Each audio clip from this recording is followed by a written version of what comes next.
What's up, what's up, what's up, what's up? It's your boy Domuto. We back with another video. Today we're watching a video by Plush. What if the human Z fighters became Saiyans part 2? There was a 1.5, but that came out after part 2. I checked the date, like a month later. So I don't know. So we're just gonna watch part 2. Fuck it. I mean, if I should watch 1.5, let me know. I'll watch it. But we're gonna watch part 2 since it came out first. And we'll get into it. Make sure you like, comment, subscribe, and there that go. With Cell gone, the Z Fighters scoop up the tired Gohan and go racing off towards the lookout, to which Goku, Piccolo, and everyone else that was killed by Cell back to life. The Dragon Balls are gathered hastily, and the dragon created by Dende is brought forth, the which to revive everyone killed by Cell is made. Strangely, Goku and Piccolo's ki do not return to the Earth. When asked why this happens, Goku gives the same answer as in canon, while Piccolo on the other hand, I'd like to stay with Sun and train. All of you have become Saiyans, and knowing them, you'll continue to grow stronger and surpass me. I'd rather grow stronger here than stay on Earth wasting my time.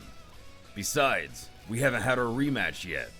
So everyone respects their decision, fight Vegeta. but there are still 2 wishes to be made before Shinra can go away. Sorry. With no one else having anything to wish for, the long-awaited decision for Tien, Yamcha, and Krillin finally comes. Turn back into humans or not. After a while of contemplation, Krillin finally decides to speak up, and he says that he'll be staying as a Saiyan. With Goku dead, the world would need strong protectors. Yamcha admits that he'll also be staying, as he didn't feel extremely different from his normal human self. Plus, he now had a sense of purpose that he's never really felt in his life, that he really enjoyed. After this, Tien sighs and admits that he'd like to stay the same as well, but doesn't give a reason as to why, which is kind of confusing everyone, but nobody pries into his situation.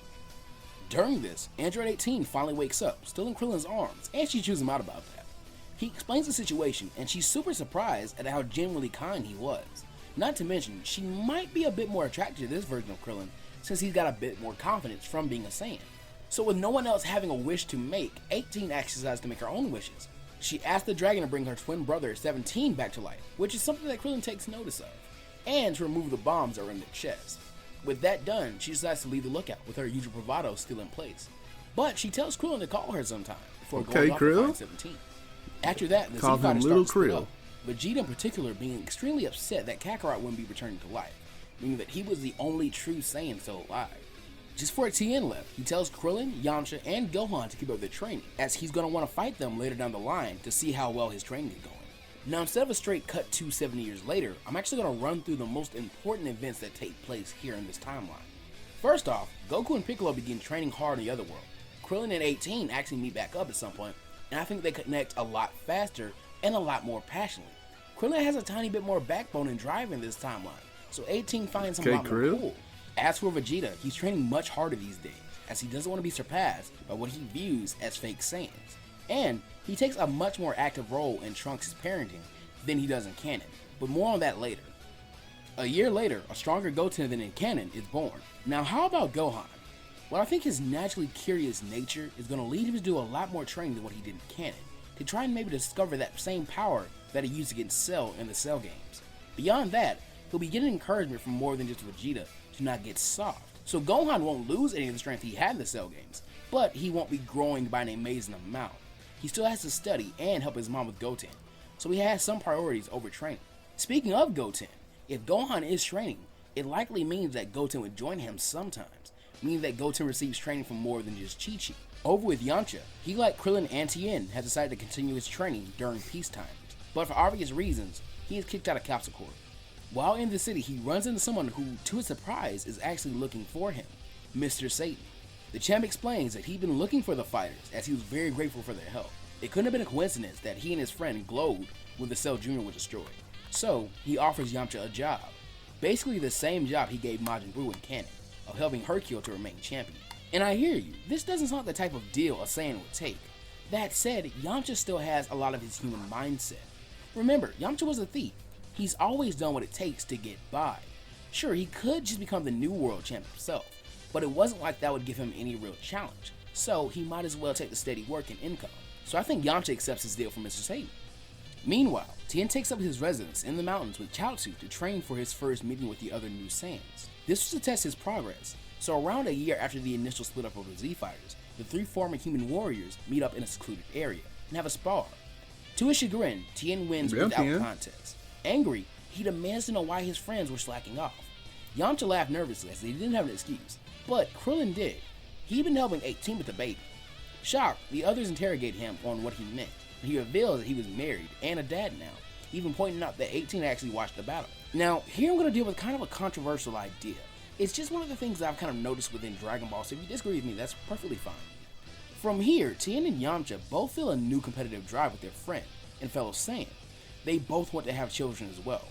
See, this is by no means confirmed in canon, but I've kind of always felt like Saiyans could have some natural instinct to procreate, excluding Broly, and based on a lot of fan art, this may change pretty soon. Okay. But virtually every canonical Saiyan we've seen that has had a chance to has had a child, meaning it could be instinct to continue your bloodline.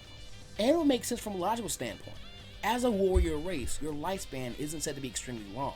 The entire hidden potential of Saiyans is the ability to grow stronger from surviving near-death experiences. But if you didn't survive those, you'd need a child to carry on after you die. This could also be why Vegeta, Goku, and Broly never show any initiative to revive the other Saiyans. They have successors, so their race will not die out. So whether you agree with this concept or not, I will be using it to explain the next plot point in the story. But remember, my take on this timeline isn't the end-all be-all, and disagreements are bound to happen. There's nothing wrong with that, and I truly hope you guys enjoyed the story no matter what. But moving on, he doesn't make it a priority, but with this new ambition to make a child, Tien does remember Launch and her feelings for him. She's one of the only women he's ever gotten along with in that sense.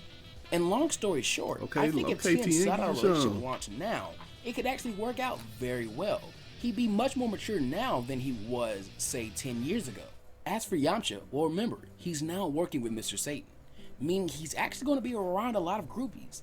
But beyond that, he will also constantly be around a very beautiful woman in the form of Miss Pizza. There is some info to suggest that she and Mr. Satan might have had a thing here or there, but it's mostly just a throwaway line here and there that implies a small affair. Okay. She's working for Mr. Satan in Super still, and she's driving him around, so I doubt if they were married or dating that she'd be working directly under him. So yeah, I'm going to say that she actually ends up falling for Yamcha in this timeline. We're never exposed to her long enough to really get a full sense of her personality, meaning it can largely be up to interpretation. Plus, I think Yamcha really deserves the win in this timeline.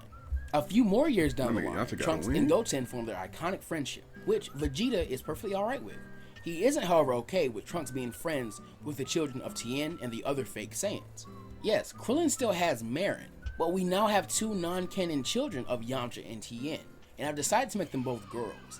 I have another series on my channel where Tien has a son with Launch, and Yamcha seems like he'd spoil a baby girl and be a super protective dad since he knew what kind of kid he was when he was young.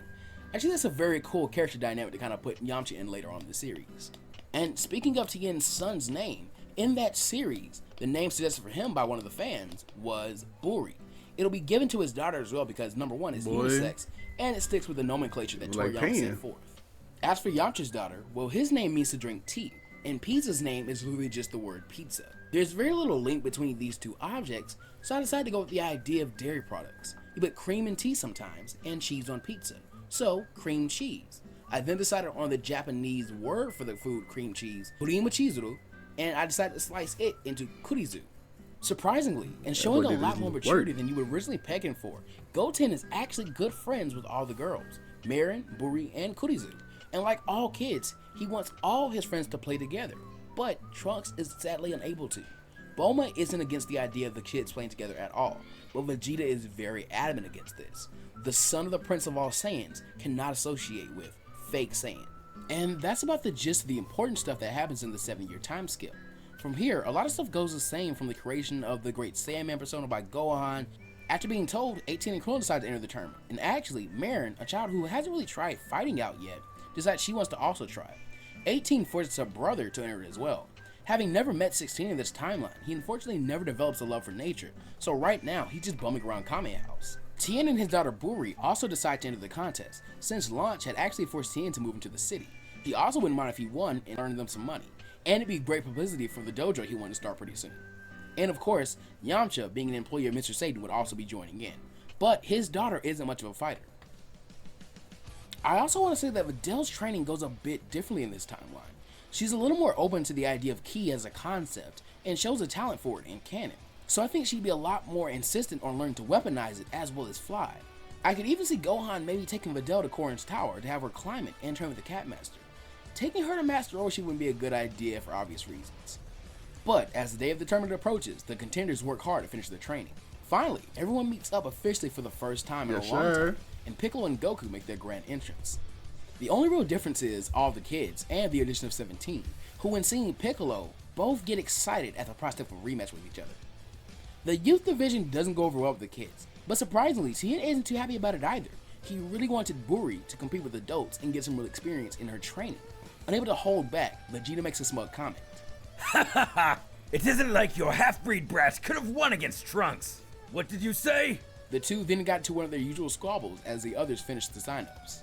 The punch machine also goes pretty par for course just with the addition of Tien, Yamcha, and 17.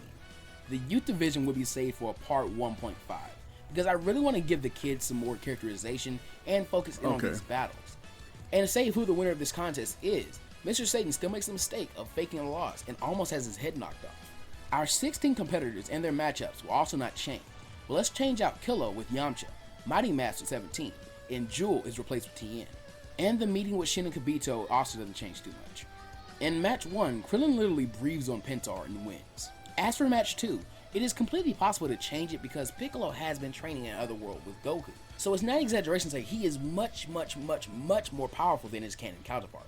That said, Shin is surprised at how powerful Piccolo is. He even considers asking him to go all out to lure out Yamu and Spopovich, but Piccolo forfeits as he can somewhat sense who his opponent is and gets very nervous about it, even with all his strength. In canon, Videl actually has the power to do a lot of damage to Spopovich. She just doesn't have the stamina to deal with his insane durability. But Videl here has been chasing Korn and trying to learn to shoot Ki. She takes damage like in canon, but not as much, and finally, after a volley of attacks that puts Spopovich almost to the edge of the ring, Videl pushes with all her might, summoning all the Ki she can, and she's actually able to push the Brood out of the ring. She's won match 3. This is a little consequence though, because Spopovich does not go far. In match 4, Kibito still urges Gohan to go all out, but he's even more surprised than in canon because Gohan is so much stronger. For scaling wise, whereas in canon, Gohan's energy put Boo almost to half what they needed, this Gohan will put Boo something around 64%.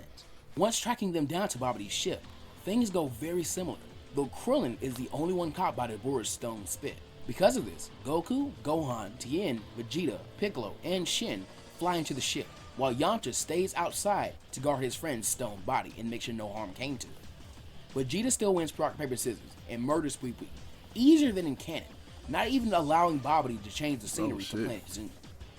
Tien actually takes on Yakon and has a bit more trouble than what Goku had. Using a Kikoho, he's able to overload the beast like Goku did in canon. Meanwhile, back at the tournament, 18 fights Hercule and her brother, and in an upset, she is actually able to defeat 17 by ring out for making the same deal with Mr. Satan.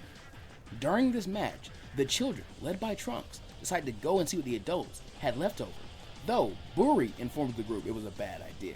She still tags along nonetheless. And once again, going back to the ship, Goku and Gohan play rock, paper, scissors for who will fight Deborah. And actually, Goku wins, though he is much stronger than his canon counterpart because he would have had a training partner in Otherworld. Goku plays with the Demon Ruler a bit, kinda how he did with Yakon in canon. This takes Vegeta off, which in turn causes Tien to argue with the other Saiyan once again. But with the two already number 1 being angry at each other and just being very irritated with the situation, they actually come to blows over this argument, and this distracts Goku. Deborah escapes in that split second, and tis Bobby out to the evil in their hearts, and the wizard casts his evil spell, transporting the group back to the world tournament. Vegeta reveals himself to still be in control, but when he blasts the people in the stands to get Goku's attention, Tien actually appears in the front of the attack and uses the Ki to dispel it. He was also in full control of himself. He orders Goku to deal with Vegeta, while he goes after his true target, Krillin. Goku and Vegeta's fight will go pretty much the same as canon, with being transported and stuff. Tien heads back towards Babidi's ship and soon runs into Yamcha and Krillin, who are currently coming from it, toting the kids back to the tournament arena, while Krillin shoots them out, especially Marin for being so reckless. Yamcha greets his friend, but is confused as to why he seems so angry. What was the mark on his forehead, and why was he so much stronger now? Tien completely ignores him. Krillin, I'm going to kill you. Yamcha, sensing the aggression, tries to get everyone to calm down and tells Tien to explain himself. At this point, everyone was very uneasy. Yamcha made the mistake of trying to hold back the three-eyed Majin to make him calm down, but he was paid by being hit in the jaw hard enough to break his neck and drop him to the ground limply, dead. Krillin was frozen. He couldn't believe what was happening right in front of him. But then Tien said, Barry, you and the kids leave now. Especially you, Marin. If I have to kill you to fight your father, I will. Hearing this, Krillin lost it and rammed shoulder first in Tien, starting their battle off. It was clear that Tien held a major power advantage, but Krillin's tricky fighting and stature allowed him to fight in such a close range that Tien's height advantage was made to his greatest weakness. That said, the power moves from Babidi made it solely clear to Krillin that his attacks were completely meaningless, and this was punctuated when one of Tien's punches finally lands on his head, almost knocking Krillin completely out. What the hell is wrong with you? You killed Yamcha? You threatened my child? I thought you had changed! I did change. I had to change again, remember? Into a Saiyan because of your fear. You're insane! We've had ample opportunity to change back into humans, but we all decided to stay this way. Damn it, I know! I'm ashamed of myself, you idiot. Being a Saiyan, it's so natural for me. The drive to fight and grow stronger. But I'm a human at heart. I wanted to surpass the Saiyans as a human, but I just joined them. Damn it, Krillin! I can't even look at my daughter because half of her is something I'm not. The two then sensed a colossal ki power up in the distance, and Tien came to a realization. That's Boo. It's my fault he's out. Sorry, Krillin. The three-eyed warrior then easily knocked out his old friend and flew towards Boo's power. Gohan does a tiny bit better than he did in canon, but it still doesn't work, and he's knocked out as well. Trunks, along with all the other Z fighters, begin to converge on the fight. Tien and Vegeta arrive at the same time, and without even speaking to each other, begin to take on Boo together, doing much better than Vegeta did by himself in canon, where one lacked, the other made up for. It was safe to say that if Boo didn't regenerate, the two could have definitely done a lot of damage to him. The kids and the other Z fighters like Piccolo arrived just in time to see Boo's angry explosion, and see Tien and Vegeta captured by his gum. Trunks is enraged seeing this and rushes them with the help of the other kids to save the two warriors. But the same conclusion is arrived at by both Vegeta and Tien. They make their goodbyes to their children and enact their plan. Piccolo, get the kids out of here! We finally figured out how to deal with you, you fat pink freak! Tien flew to the other side of Boo and powered up as Vegeta did the same. We'll clean up our mess by taking you down here and now. After saying goodbye to their families and those they loved, the two looked at each other. Maybe you want a fake Saiyan 3-eye... Tien. And maybe you do have a heart, Prince Vegeta. The two Saiyans in tandem then released an extremely powerful explosion of golden light that is actually able to obliterate every single speck of Boo, ending his threat to the world. But that, plus Soldier fans will all be leaving the story off for right now. And real quick, because I already anticipate a lot of debate on the Tien and Vegeta killing Boo thing, remember that this Vegeta debate that like two Saiyans that can full power self explosion, like even Vegeta by himself obliterated Boo. He just he just let it was a few DNAs he was able to regenerate. So two of them full power, they were around the same power too. Come on, definitely should have won. But shout out to Plush for this video. Make sure you like, comment, subscribe. Check out the first part right here. Check out the another video man like right here. Let me know you want me to watch 1.5, and I'll catch y'all next time. Peace.